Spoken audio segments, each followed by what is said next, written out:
세계 예술의 중심지 프랑스 파리. 현재는 물론 과거에도 수많은 예술품들이 잉태되고 탄생한 곳이다. 그러기에 이곳에선 풍경마저 예술이 된다. 화려한 이 도시에도 어느덧 밤은 찾아들고 어둠을 밝히는 불빛마저 도시의 일부가 되어간다.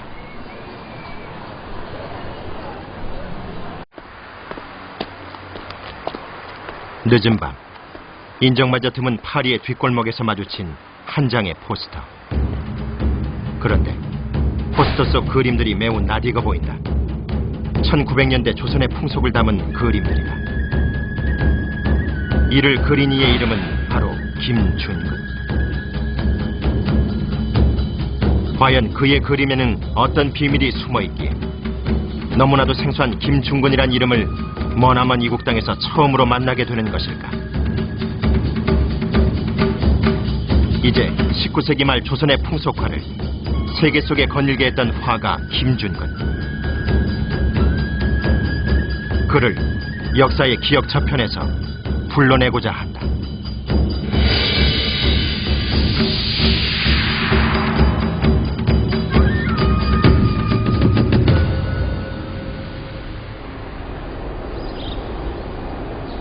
서울 신문로에 위치한 한 고서와 박물관.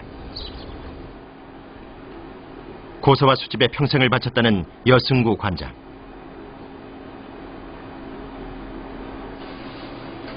그가 가장 아낀다는 책 한 권을 꺼내놓는다.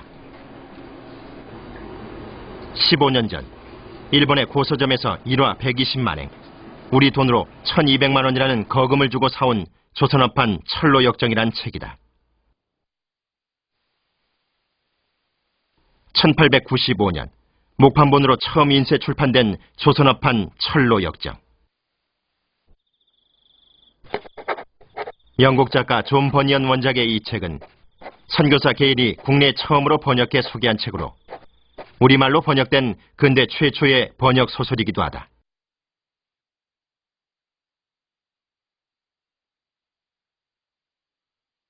그런데 눈에 띄는 것은 바로 이 책의 사파. 소설의 배경이 영국임에도 불구하고 등장인물의 복장이나 묘사는 영락없는 조선 산천, 조선 사람이다.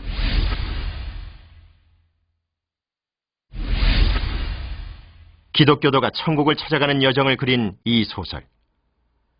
그렇다면 17세기 영국을 배경으로 한 실제 원작의 사파는 어떨까?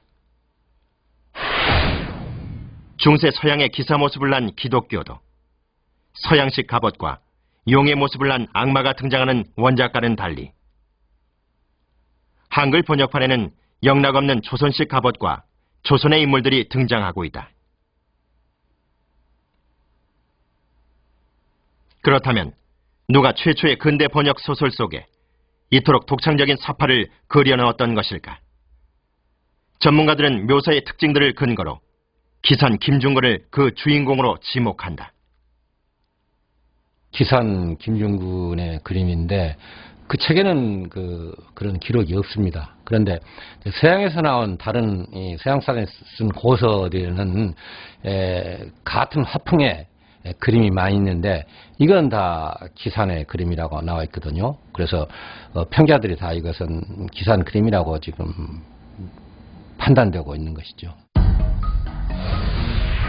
과연 김준근, 그는 누구이기에 서양의 원작을 조선식으로 완전히 탈바꿈한 사파를 그려내고 또한 그의 그림들이 세계 속에서 발견되는 것일까?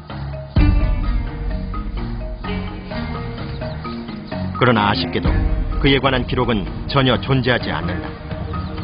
호가 기산으로 19세기 말 활동했던 평민 출신의 화가로 추정될 뿐 더 이상의 구체적인 기록은 전무하다.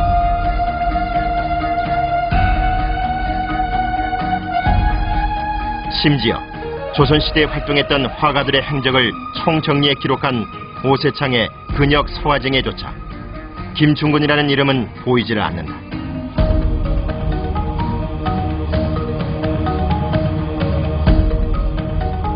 그럼에도 불구하고 김중군의 그림은 현재 프랑스, 독일, 러시아, 미국 등 전 세계 11개국에 무려 1200여 점이 퍼져나가 있다.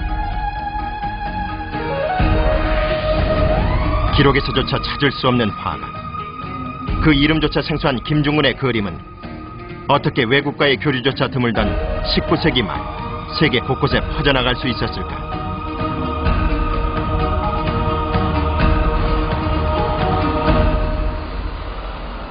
프랑스 파리에 위치한 국립 김해 동양박물관.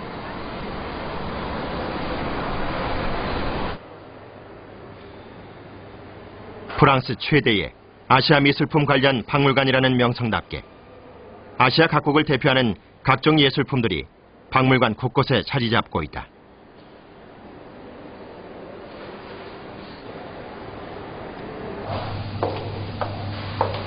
이곳의 수석 큐레이터 피에르 깜봉 씨. 그가 우리를 안내한 곳은 다름 아닌 지하 수장고.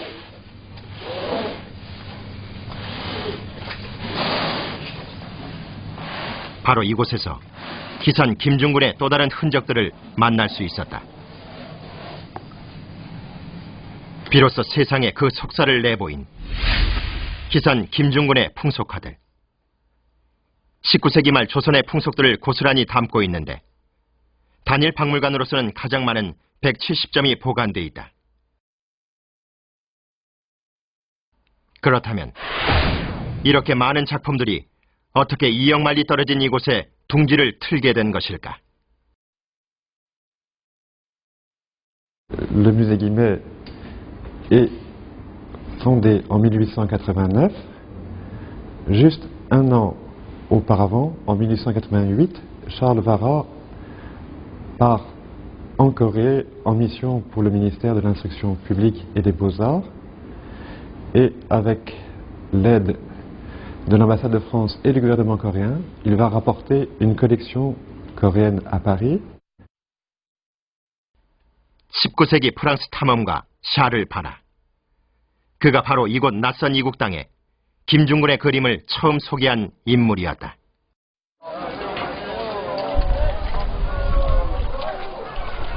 내가 조선에 처음 도착한 1888년. 뒤늦게 문호를 개방한 조선은 유럽인들에게 미지의 나라와 다름없었다.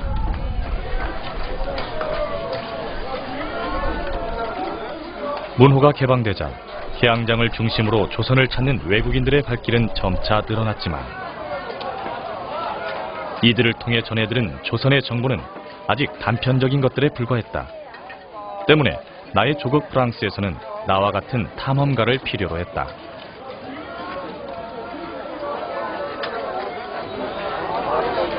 풍속과 문화를 연구해달라는 요청을 받고 조선을 방문하게 된 나의 눈에 비친 19세기 말 조선은 많은 물음표를 던지고 있었다.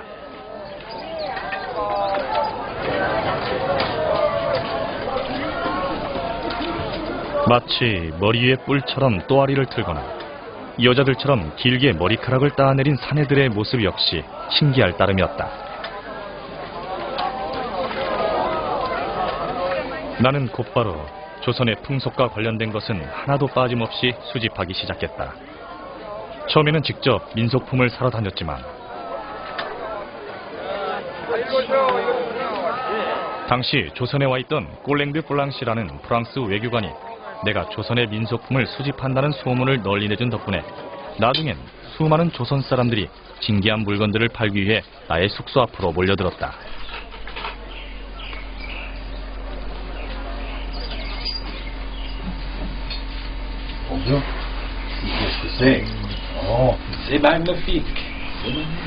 그 중에는 요강이라고 하는 이동식 용변 기구나 잠잘 때 사용한다는 딱딱한 나무 토막도 있었다.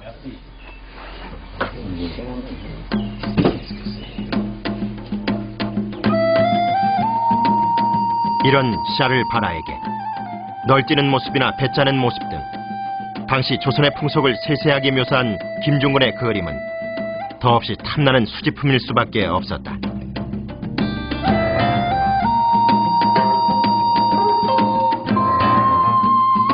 이처럼 조선의 풍속을 있는 그대로 담아낸 김중군의 그림들은 조선을 찾은 외국인들의 흥미를 불러일으키기에 충분했다. 당시 김중근의 그림을 찾은 또 다른 외국인 중 한 사람이 바로 미국인 메리 슈펠트다. 나는 1886년 조선에 파견된 미국 슈펠트 제독의 딸이다. 부산 초량에 도착한 내 눈에 비친 조선은 신기하기만 했다. 그리고 우연한 기회에 나는 김중근의 풍속화를 만났다.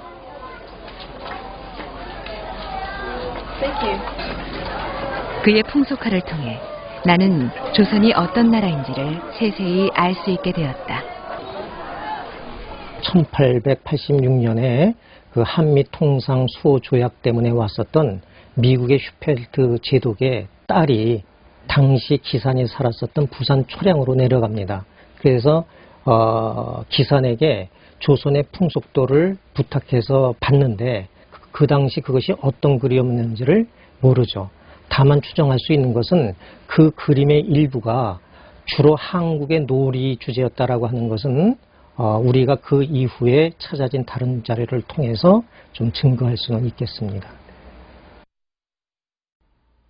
바로 이 책이 메리 슈펠트가 김중근에게 직접 그림을 주문해 받았음을 보여주는 책이다. 조선의 놀이문화를 소개하는 이 책의 작가 스튜어트 컬리는 자신의 책에 김중근의 그림을 사파로 사용하고 있는데 자신이 이 그림들을 메리 슈펠트에게 얻었고 그녀는 부산 초량에서 직접 김중근에게 그림들을 주문했던 것임을 책의 서문에 명시하고 있다.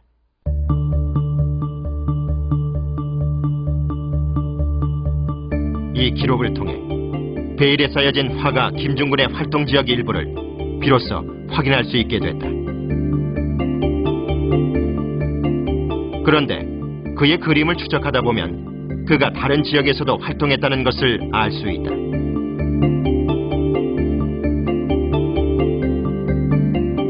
그 열쇠가 되는 바로 이 그림. 단오날 그네를 타는 여인들의 모습을 화려한 색채로 표현하고 있는데 이 그림의 관설을 살펴보면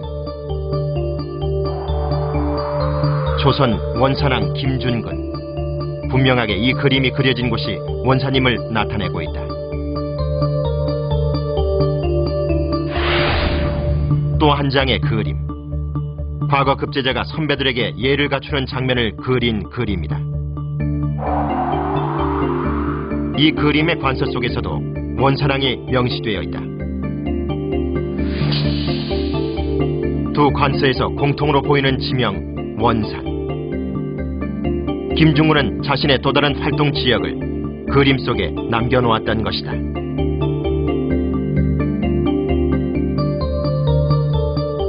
부산 초량과 원산 외에 인천 제물포에서도 그의 흔적은 발견되는데 이들 세 도시의 공통점은 바로 1876년 강화도 조약 이후 외국에 문호를 개방한 항구 도시들이라는 점이다.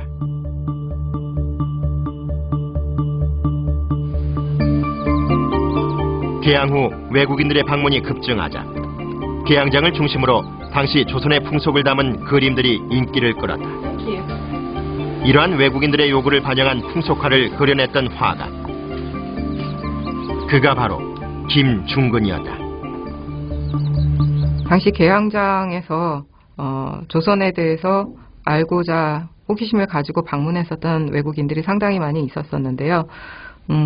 그 중에서도 특히 외교관이라든지 학자, 군인, 선교사들 그리고 그런 사람들의 가족들이 김중근 그림을 통해서 조선의 풍속과 전통문화라든지 이런 측면에 대해서 알고자 했었다고 생각이 되고 그리고 그러한 현상은 중국이나 일본에서도 모두 공통적으로 나타나는 그런 현상입니다.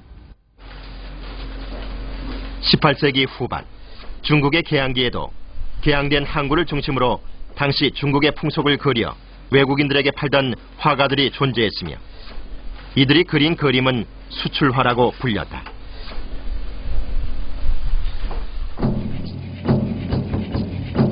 대부분 중국 문화를 알고자 했던 외국인들을 위해 그려진 그림으로 그 배경은 생략되고 풍속 자체만 간략하게 표현됐는데 중국 서민의 삶은 물론 형벌제도와 같은 독특한 풍속들도 그림 속에 담겨졌다.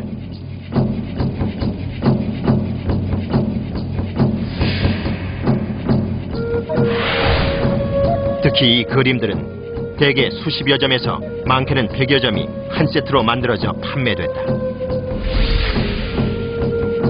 중국 수출화와 똑같은 특징이 바로 김중근 풍속화에서도 고스란히 나타나고 있는데 그것은 바로 조선에서도 개항장을 중심으로 외국인들을 위한 풍속화가 대량으로 그려졌음을 의미한다.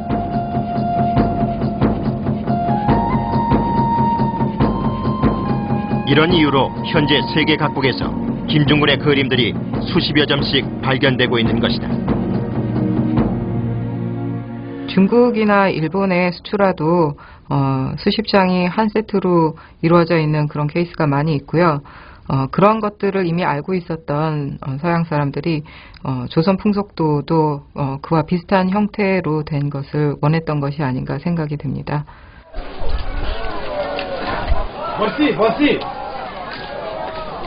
우리나라에 사진술이 들어온 것은 개항 직후인 1880년대 서양인들에 의해서였다. 때문에 19세기 말 외국인들의 시각으로 조선의 모습을 기록한 당시 사진들이 심심치 않게 발견되고 있는 것이다.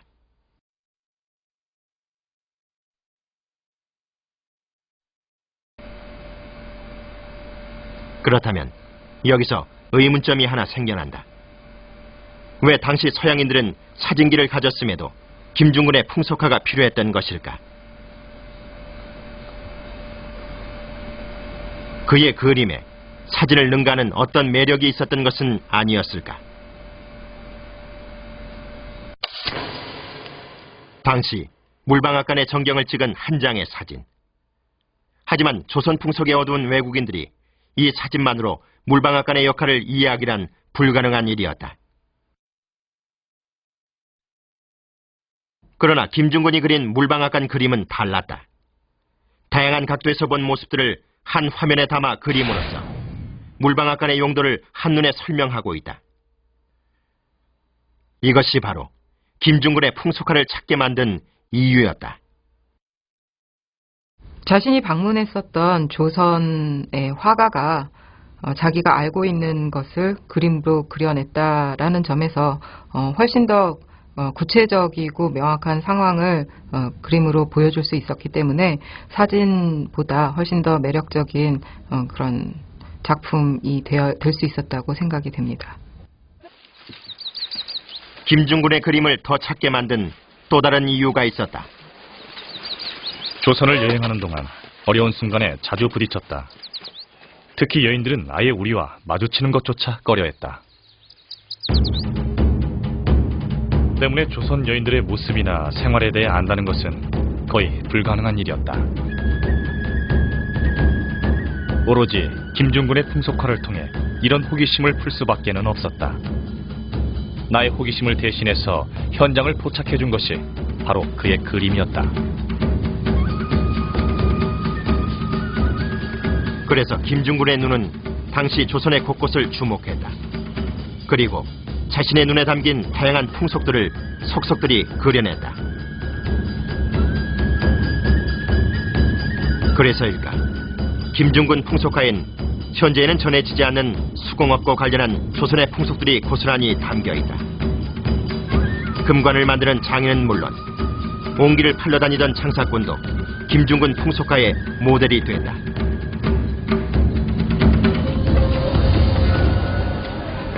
이는 당시 민간을 중심으로 한 다양한 상업이나 수공업체의 등장이라는 시대적 변화까지 반영한 것이다.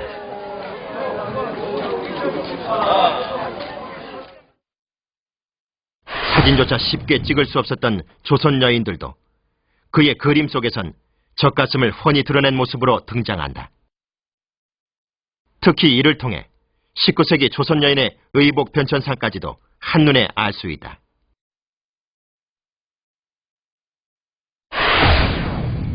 17세기 대표 화가 윤두서의 풍속화 속 안악이나 18세기 조영석의 그림에 등장하는 여인네의 저고리 길이는 허리까지 내려온다. 하지만 19세기에 그려진 여인들의 그림을 보면 젖가슴이 드러날 정도로 저고리가 짧다. 무슨 까닭일까? 조선 후기 들어 아들을 낳은 여인들은 이를 자랑하기 위해 젖가슴을 공공연히 드러냈고, 또한 기방에서 유행하던 짧은 저고리가 서민 사회까지 파고들었던 것이다. 이는 당시에 찍힌 사진 속에서도 확인할 수 있는 유행이었다. 김중근 역시 이런 시대적 흐름을 자신의 그림 속에 반영했던 것이다.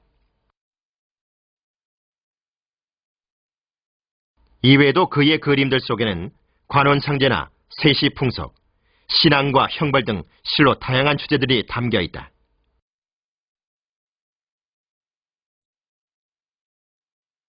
때문에 그의 그림은 19세기 조선의 일상사를 그림에 담은 백과사전과 같은 역할을 하고 있다. 그래서 민속학자들은 그의 그림을 통해 기록으로만 전해지던 당시의 풍속들을 생생하게 재조명할 수 있다. 그 기산풍속도에서 그 대단히 재미있는 그림 중에 하나가 양자 간 사람이 자신의 생부는 돌아가시고 그 양부는 살아있는 상태에서 장례를 모실 때에 상투를 약간만 풀고 조문객을 받는 그러한 그림이 있습니다. 이것은 문헌자료나 또는 오늘날의 현지민속 자료를 통해서는 잘 파악되지 않는 하나의 장례와 관계한 예법이 이러한 그림에서 찾아지는 것은 아마 대단한 소득이라고 할 수 있습니다. 오늘날 잊혀진 풍속을 보여주는 또 다른 그림이다. 조선시대 사내들의 상투 트는 모습을 생생하게 담고 있는데 거울과 다양한 빛으로 정성껏 머리를 다듬는 모습이 무척 이채롭다. 또한 1895년 내려진 단발령에 의해 상투를 잘리는 사람들의 모습을 담은 그림까지 전해진다. 이는 그의 그림이 당시의 역사적 사실과도 맞닿아 있음을 보여주는 것이다. 하루가 다르게 변하는 조선말 시대 상황까지 그림에 담았던 김중근. 그의 풍속화 속에 빠지지 않는 그림이 바로 형벌 관련 그림들이다. 모두가 그리기를 꺼려했지만 외국인들의 요구로 김중근에 의해 그려진 그림들이었다. 대개 그 기산풍속도에서 나타나고 있는 이제 형벌이 조리 돌리기, 그래서 이제 죄인에게 그 망신을 주기 위해서 죄인의 등에다가 북을 지우고, 그리고 포졸이 또는 사령이 북을 둥둥 치면서 길거리를 돌아다니는 그러한 죄인 회술례가 이렇게 그림으로 정확하게 표현됐다라고 하는 것은 한국 형벌에 관한 역사 연구에서 아주 대단히 중요하고, 그 이외에도 줄이틀기라든지 형문치기라든지 이러한 중요한 자료들이 아주 사실적으로 아주 잘 묘사가 되어 있어서 조선시대의 그 형정을 연구하는데 아주 귀중한 살아있는 자료라고 할 수가 있겠습니다. 이런 현상은 중국 수출화에서도 마찬가지인데, 한 사회를 들여다보는데 형벌만큼 좋은 주제가 없다는 말처럼 외국인들 역시 김중근의 그림을 통해 조선을 알고자 했다.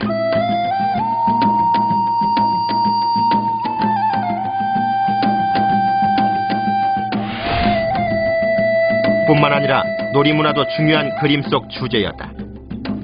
중국 수출화의 경극과 같은 중국의 놀이문화가 담겨져 있는 것처럼 김중근 풍속화에도 탈춤이나 풍물패 등 당시 사랑받았던 놀이문화가 담겨져 있다.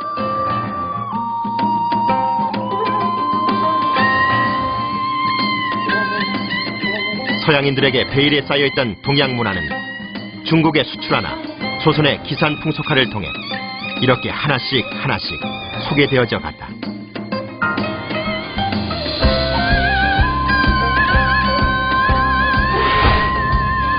이외에도 서양인들의 호기심을 자극할 만한 그림들이 많이 있는데 이 그림의 제목은 토한. 가축을 잡는 전문 도살꾼을 일컫는 말인데 바로 도살을 위해 개를 끌고 가는 장면을 포착해 화폭 속에 담아낸 그림이다. 그런가 하면 야단 맞는 아이의 모습을 있는 그대로 담아낸 그림도 있고 사내들끼리 시비가 붙어 상투를 잡고 싸우는 장면을 사진처럼 포착해낸 그림들도 있다.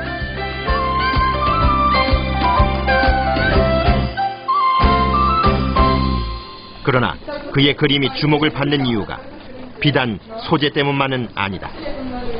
그의 그림에는 또 다른 시대의 변화상이 담겨져 있어 눈길을 끌고 있다. 파리의 김해박물관에 보관 중인 김중근의 풍속화 중 채색화는 모두 87점. 20그루만 그린 그림들은 모두 83점이다. 그런데 채색을 한 김중근의 풍속화 중에서 이상한 점이 발견됐다. 그것은 바로 그림의 윗부분과 아랫부분의 색깔 차이가 심한 그림이 자주 눈에 띈다는 것이다.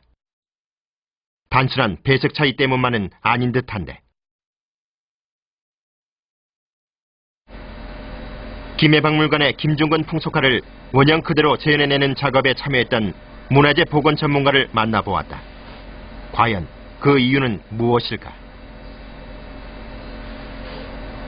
아마 그것은 안료의 차이가 아니고 종이의 차이라고 생각되지는데 이미 그 그림을 제작했을 당시에는 우리나라에 서양 문물이 무척 많이 들어와서 종이도 우리 전통 종이인 한지와 양지가 함께 쓰여졌었습니다. 그런데 그 그림을 그릴 당시는 별로 차이가 없지만 한 100년 정도 시간이 지나고 난 지금 이렇게 내구성이 좀 약한 양지는 조금 빛이 좀 더 바래고 또 내구성이 좀 좋은 한지는 좋은 상태로 남아 있어서 한 화면에서 그처럼 빛이 좀 더 바랜 부분과 그렇지 아니한 부분으로 남아 있을 걸로 생각이 됩니다. 김중근이 활동하던 시대, 조선에는 산업혁명으로 대량 생산된 서양 종이들이 본격적으로 유입되기 시작했고 김중근 역시 이를 이용해 그림을 그렸다. 하지만 종이 자체가 여전히 귀하던 시대였기에 김중근은 작업 후 남은 종이들을 이어붙인 후 다시 그림을 그렸던 것이다. 이런 시대의 변화를 반영한 것에는 그의 그림 속 색깔들도 있다. 이전에는 보기 힘들었던 분홍색이나 보라의 색상들이 눈에 띄는데 이는 서양 안료의 보급으로 색깔의 선택이 더욱 다양해진 결과였다. 또한 이들 서양 안료는 값비싼 전통 안료를 대신해 김중근 풍속화의 대량 생산에도 기여했다. 이미 우리나라에 17세기 후반부터 서양 안료가 들어와서 불화들이나 일반 회화에도 보여지기 시작을 하는데 김중근의 풍속화에서는 주로 이런 그 서양 안료들이 쓰여져서 많은 작품을 다량으로 제작을 할 수가 있었을 걸로 생각이 되집니다. 19세기 말 조선에 밀려 들어온 서양 문물은 오히려 김중근에게 또 다른 기회를 제공했고 김중근 역시 이를 잘 활용했던 것이다. 이렇듯 그의 그림은 이전과는 전혀 다른 배경에서 탄생됐다. 그런데 그의 작업 방식과 관련해 더욱 놀랄만한 주장이 제기되고 있다. 그것은 바로 김중근이 기산이라는 자신의 호를 상호처럼 내걸고 공방 형태의 대량 생산 체제를 꾸렸다는 것이다. 과연 19세기 말 조선에서 이런 공방 형태의 공동 제작화가 정말로 가능했을까? 그리고 왜 기산이란 이름이 그 중심에 서 있는 것일까? 상공업 분야도 아닌 미술 작품에 있어서의 공동 제작 가능성. 그 진실은 과연 무엇일까?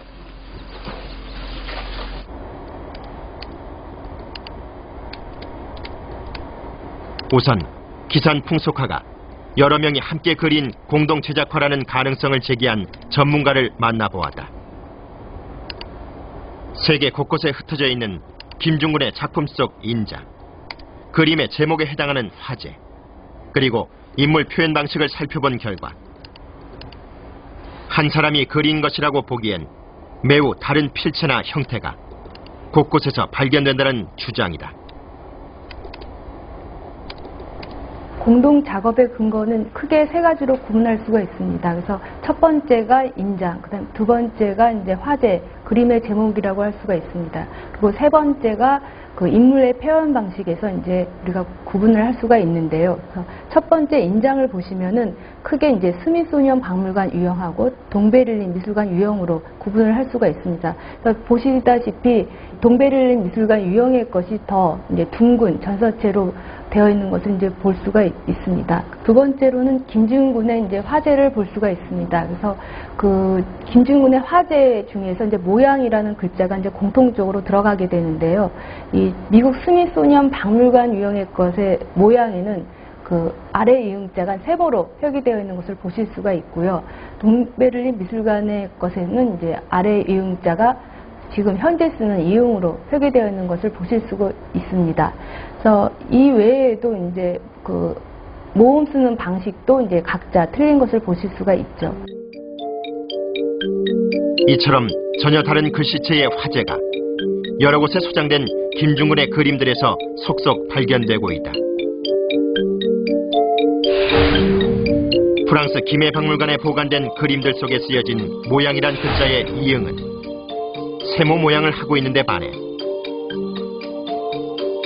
국내 숭실대 박물관에 보관된 그림 속 이응은 이와 달리 동그라미 형태의 모양을 하고 있다.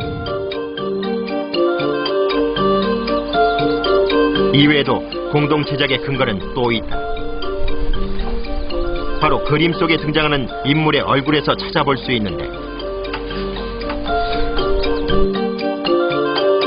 이 그림은 조선 주재 영국 부영사였던 칼스가 쓴 여행기에 등장하는 사파로 김중근의 그림이다. 이 그림 속 인물들의 얼굴 모습은 대부분 이마가 넓고 둥근 형태인데 특히 사내들의 싸움을 적나라하게 표현한 이 그림에서는 이런 얼굴 형태가 더욱 두드러지게 표현된다. 하지만 숭실대 박물관에 소장된 같은 주제의 작품을 살펴보면 두 작품은 얼굴 모양만 봐도 같은 사람이 그렸다고 하기엔 큰 차이를 보인다. 김해박물관에 소장된 널뛰는 여인들 그림이다. 이 장면은 기산 풍속화의 단골 주제로 다른 곳에 소장된 화첩에도 자주 등장하고 있다.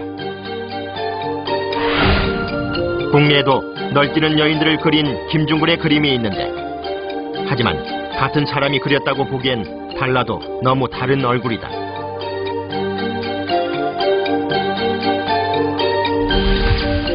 이처럼 김중근의 그림들 중에는 그 개성과 묘사가 매우 다른 그림들이 많이 있다. 심지어 함께 그려져 동일한 곳에 보관되어진 같은 세트 내 그림에서도 서로 다른 필치나 묘사법이 발견되고 있다.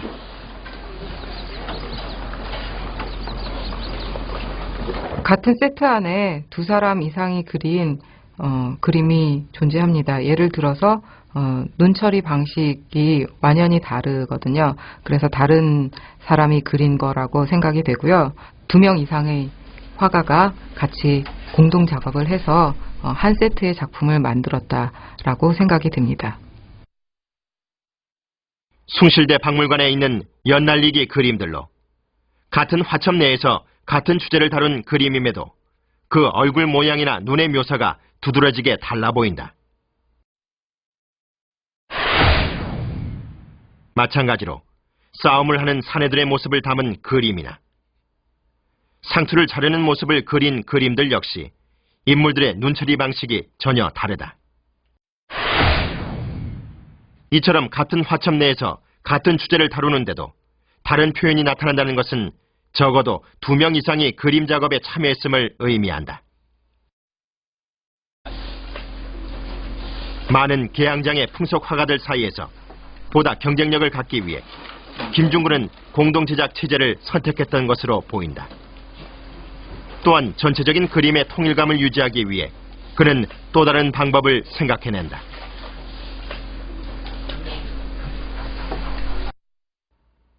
그것은 바로 기초 그림의 활용이다. 죽은 사람의 영혼을 다시 불러내 위로하는 모습을 담은 이 그림은 숭실대 박물관에 소장된 그림인데,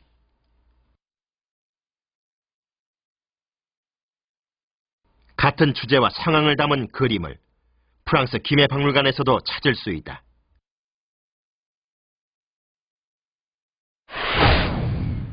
하지만 두 그림은 마치 서로 거울을 본 듯 좌우가 정반대로 그려져 있다. 하나의 그림을 기초 그림으로 활용하여 똑같이 그리면서 단지 좌우만 변형해 그린 결과다. 의원이 약을 짓는 모습을 묘사한 이 그림에는 두 명의 인물이 등장하고 있다. 그런데 이 두 인물은 마치 쌍둥이처럼 활을 만드는 궁장이 그림에 다시 등장한다. 인물만을 그린 기초 그림을 토대로 다른 상황을 첨가해 그림으로써 비슷한 분위기의 그림을 그려낼 수 있었던 것이다.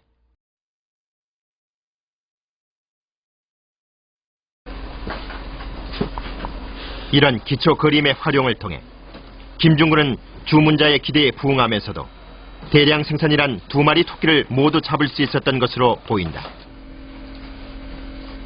하지만 이 같은 기초 그림이 똑같은 그림을 복제하는 수준에서만 활용됐던 것은 아니었다.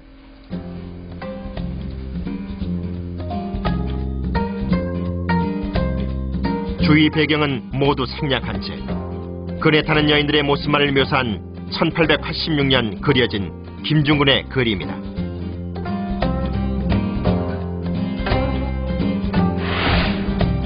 그런데 2년 뒤 그려진 김해박물관 소장의 그림을 보면 배경의 소나무는 물론 구경하는 모녀까지 등장한다.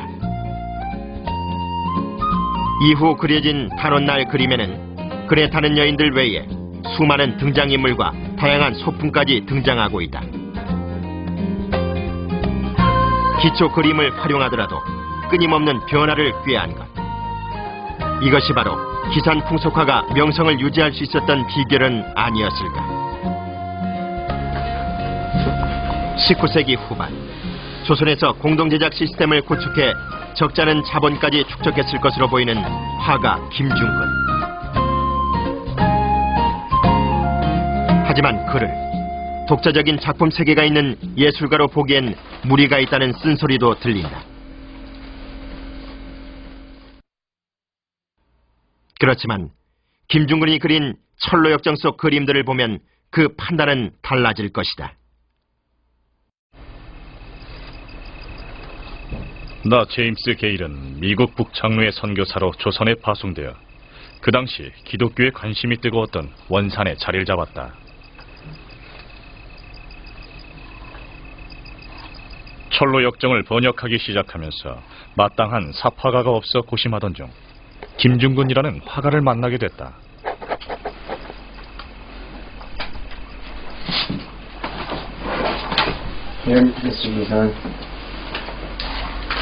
그는 조선의 풍속에 능했으며 이를 통해 원작의 사파를 뛰어넘는 조선식 사파를 그려주었다.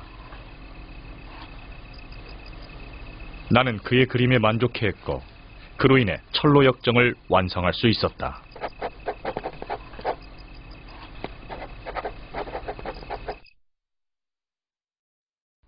게일 선교사의 한글 번역본에 앞서 1853년 출판된 중국어판 철로역정을 살펴보면 조선에서 출판된 철로역정과는 많은 차이가 있음을 알 수 있다.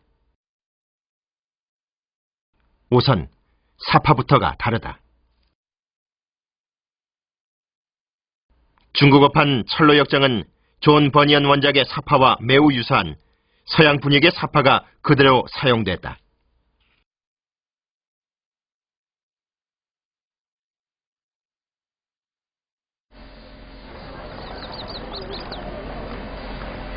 하지만 김중근이 그린 조선어판 철로역정의 사파는 달랐다. 김중근은 본문의 내용을 완전히 이해했을 뿐 아니라 그것을 재해석하는 데에도 힘을 쏟았다. 서양식으로 그려진 천사 대신 우리 전통의 선녀 모습이 등장하는가 하면 피리를 부는 동자의 모습 등 모든 등장인물들의 모습이 영락없는 조선 사람이다.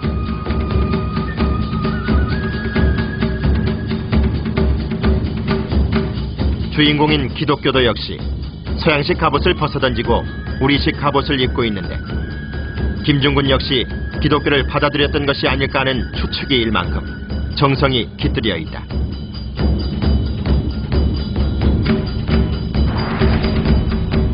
철로역정 곳곳에서 나타나는 김중근 풍속가의 낯익은 얼굴로 인해 누가 그렸는지 굳이 밝히지 않아도 철로역정은 김중근의 작품으로 자리매김하고 있다.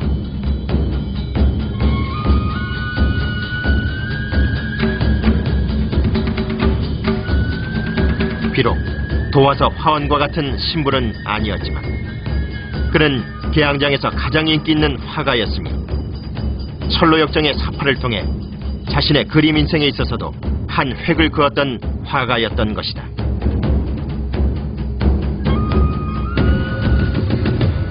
철로역정의 사파는 이전에 비해 인물 묘사나 배경 묘사가 훨씬 더 자연스러운 수준까지 올랐다고 생각이 됩니다.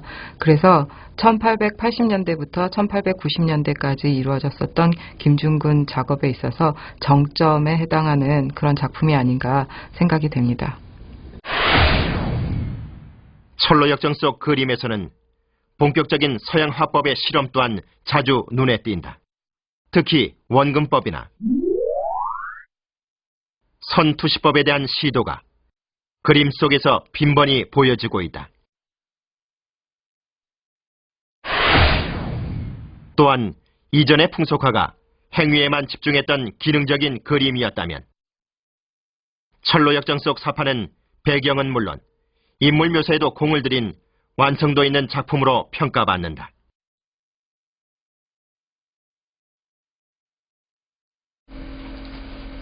김중근. 그는 이렇게 스스로 발전해가며 자신만의 작품 세계를 만들어갔던 것이다.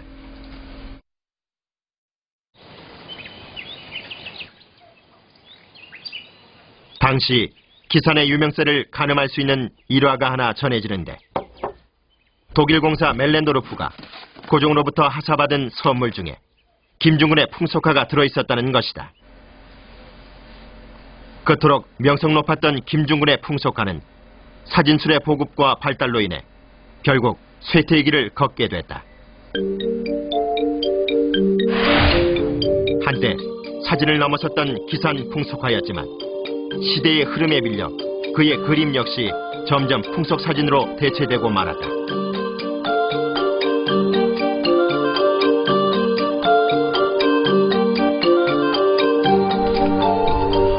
격동하는 변화 속에서 그 역시 자신의 풍속화처럼 기억 저편으로 잊혀져가고 말았다.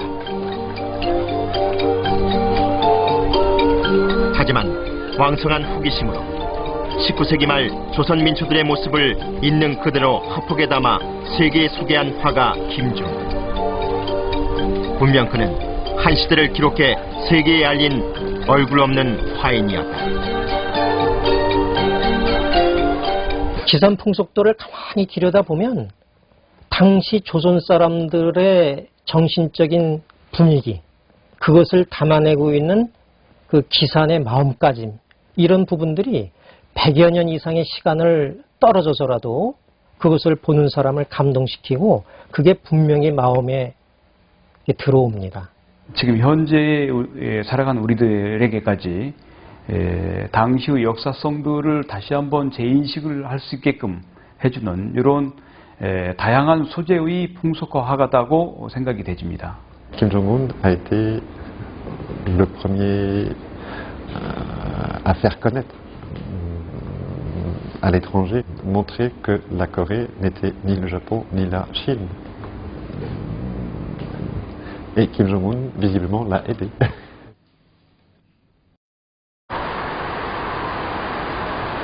우리에게조차 낯선 19세기의 조선. 세계는 김중근의 그림을 통해 비로소 그 조선과 마주할 수 있었다. 조선을 향한 세계인들의 이해를 도왔던 기산의 그림들. 그는 분명 그림 하나로 세계의 빗장을 푼 진정한 프로페셔널, 조선의 화인이었다.